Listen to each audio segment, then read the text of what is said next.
বিসমিল্লাহির রহমানির রহিম। আসসালামু আলাইকুম রহমতুল্লাহ। আশা করি প্রত্যেকে ভালো আছেন। আজকের আলোচনা পর্ব হচ্ছে পেনাল কোড আইনের 119 ধারা, অর্থাৎ আমরা আজকে লেকচার 33-এ পৌঁছে গেছি।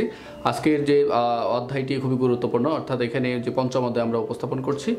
আজকের ধারাটি খুবই গুরুত্বপূর্ণ, 119।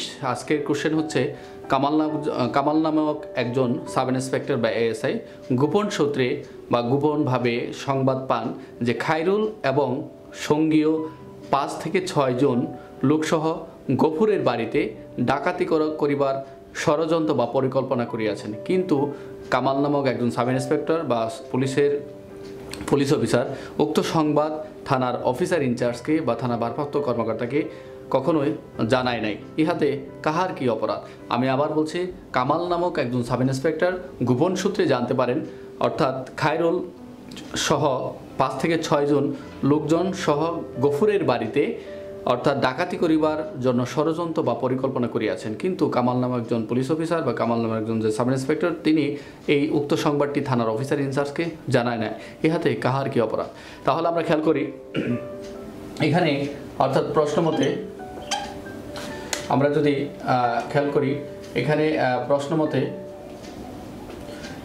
যেহেতু কামাল নামক একজন এসআই সে একজন পুলিশ সদস্য হয়ে, অর্থাৎ সে কী করছে, অর্থাৎ যেখানে ডাকাতির প্রচেষ্টা বা ডাকাতির যেখানে প্রস্তুতি নিয়েছে, ডাকাতির যিনি সংবাদ পেয়েছেন তিনি অফিসারকে না জানিয়ে, অর্থাৎ এখানে বলা হচ্ছে 119-এ, এখানে যে আমরা আজকের যে আলোচনা 119 পেনাল কোডের 119 ধারা, অর্থাৎ এই 119 ধারায় বলা হয়েছে কোনো ব্যক্তি সরকারি কর্মচারী হিসেবে কোনো অপরাধ নিবারণ করা কিন্তু তার দায়িত্ব, যার কর্তব্য হচ্ছে নিবারণ করা। কিন্তু তিনি কি করেছেন, অপরাধ সংগঠনের সুবিধার্থে কোনো কার্য বিরতির সাহায্যে তিনি কি করেছেন, এটাকে এই অস্তিত্বকে গোপন করেছেন, যা উক্ত অপরাধটি অনুষ্ঠিত হোক না হোক, সেই ক্ষেত্রে অপরাধটি অনুষ্ঠিত হলে না হলে তিনি অপরাধী হিসেবে দণ্ডনীয় হবে।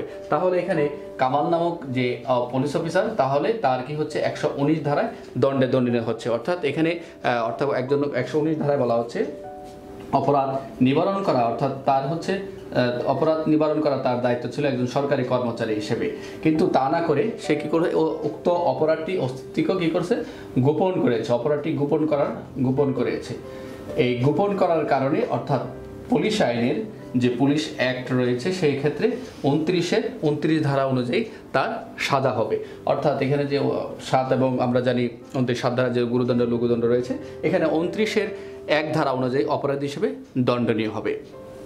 এখানে আমরা অবশ্যই খেয়াল রাখবো যে এখানে আরেকটি বিষয়, যে কামাল নামক এসআই তার হচ্ছে 119 এবং পুলিশ আইনের অ্যাক্টের 29-1। এখন যারা বাকি রয়েছেন যে খায়রুল সহ এবং 5-6 জন ডাকাত, অর্থাৎ খ সহ, অর্থাৎ 5 থেকে 6 জন যে ডাকাতির কি অপরাধ, এখানে বলা হচ্ছে, যেহেতু এখানে বলা হচ্ছে যে ডাকাতির করিবার ষড়যন্ত্র বা পরিকল্পনা, তাহলে অবশ্যই আমরা জানি পেনাল কোডের 399 ধারা, অর্থাৎ এখানে বলা হচ্ছে ডাকাতির প্রস্তুতি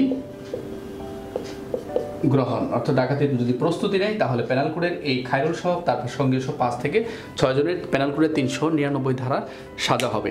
তাহলে আমরা এখানে 29-1 আমরা এই পর্যন্ত রেখেছি, যে তাহলে কামালের যে 29-1, আমরা 29 যে 1-এর যে উপস্থাপন, এখানে বলা হচ্ছে যে কোনো পুলিশ অফিসারের কোনো যে অপরাধটি তার নিয়ম বা রেগুলেশন, যে পুলিশ আইনের যে নিয়ম বা রেগুলেশন রয়েছে, যা শৈথল্যভাবে কোনো ইচ্ছাকৃতভাবে যদি কোনো গাফিলতি করে, তার শৈথল্য বা অনীহা প্রদর্শন করে, তাহলে সেই 29-1-এ তার, অর্থাৎ এই ব্যর্থতার জন্য তার শাস্তির যোগ্য অবশ্যই অপরাধ হিসেবে দণ্ডনীয় হবে। তাহলে আমরা এখানে যে উক্ত পুলিশ অফিসার যে অপরাধ নিবারণ বা গোপন বা যে অপরাধটাকে গোপন করেছেন, একজন দায়িত্বশীল হয়ে একজন পুলিশ অফিসার, যে তার উচিত ছিল উক্ত অপরাধের সংগঠনের বা কোনো প্রস্তুতি গ্রহণের প্রচেষ্টা যদি কোথাও কোনো সংবাদ পান, তাহলে অবশ্যই তার সংশ্লিষ্ট থানায় অফিসার ইনচার্জ উক্ত বিষয়টি জানানো। সে কী করছে, 29-1 ধারা লঙ্ঘন করেছে, যার ফলে এই অনীহা প্রদর্শনের কারণে তার দায়িত্ব অবহেলা, অর্থাৎ যে তিনি ইচ্ছাপূর্বকভাবে শৈথল্য প্রদর্শন করেছে, যার ফলে 29-1 ধারা অনুযায়ী তার দণ্ডনীয় হবে। তাহলে আশা করি মোটামুটি যে কামালের 119 আর হচ্ছে 29-1 ধারা অনুযায়ী সাজা হচ্ছে। এছাড়া আমরা পিআরবি অনুসারে 434, 857 এবং 861 আমাদের জানা আছে। এছাড়া এখানে খায়রুল নামক যিনি ব্যক্তি রয়েছেন, খায়রুল নামের ব্যক্তির তাহলে এই শুধু তাদের 399 ধারা অনুসারে তাদের কি হবে দণ্ডান্বিত হবে। এখানে প্যানেল কোডের 399 ধারা কি বলা হচ্ছে, এখানে বলা হচ্ছে যে 5 বা ততোধিক ব্যক্তি, এখানে যেহেতু ডাকাতি এখানে 5 বা ততোধিক ব্যক্তির কথা উল্লেখ রয়েছে, 5 বা 6 জন লোকসহ এই 5 থেকে 6 জন যে ডাকাতির ষড়যন্ত্র বা প্রস্তুতি গ্রহণ করে, অর্থাৎ 5 বা ততোধিক ব্যক্তি যদি অর্থাৎ কোনো উদ্দেশ্যে কোনো ডাকাতির উদ্দেশ্যে যদি কোনো প্রস্তুতি গ্রহণ করে তাহলে অবশ্যই এই প্যানেল কোডের 399 ধারা অনুযায়ী তাদের সাজা হবে। তাহলে আজকের আলোচনা মোটামুটি আমরা খেয়াল করলাম যে কামাল নামক যিনি পুলিশ অফিসার তার হচ্ছে অর্থাৎ 119 তার উচিত ছিল অপরাধ নিবারণ করা, তিনি তা না করে তিনি তার শৈথল্য বা তার দায়িত্ব অবহেলা, তার কর্তব্যচ্যুতি অর্থাৎ এই ধরনের যে গাফিলতি তিনি প্রকাশ করেছেন, যার ফলে কামাল নামক যিনি পুলিশ অফিসার অর্থাৎ সাব ইন্সপেক্টর 119 এবং 29 ধারা অনুযায়ী তার দণ্ডনীয় হবে। আর যাদের খায়রুল সহ এবং 5 জন যারা রয়েছে যারা ডাকাতির জন্য প্রস্তুতি গ্রহণ করেছেন তাদের প্যানেল কোডের 399 ধারা অনুযায়ী তাদের দণ্ডনীয় হবে। আশা করি আজকের আলোচনা যে প্যানেল কোডের 300 অর্থাৎ 33 ধারার 33 লেকচারের যে 119 ধারা আশা করি প্রত্যেকে বুঝতে পেরেছেন। আজকের আলোচনা এই পর্যন্ত, প্রত্যেকে ভালো থাকবেন। আসসালামু আলাইকুম রহমতুল্লাহ।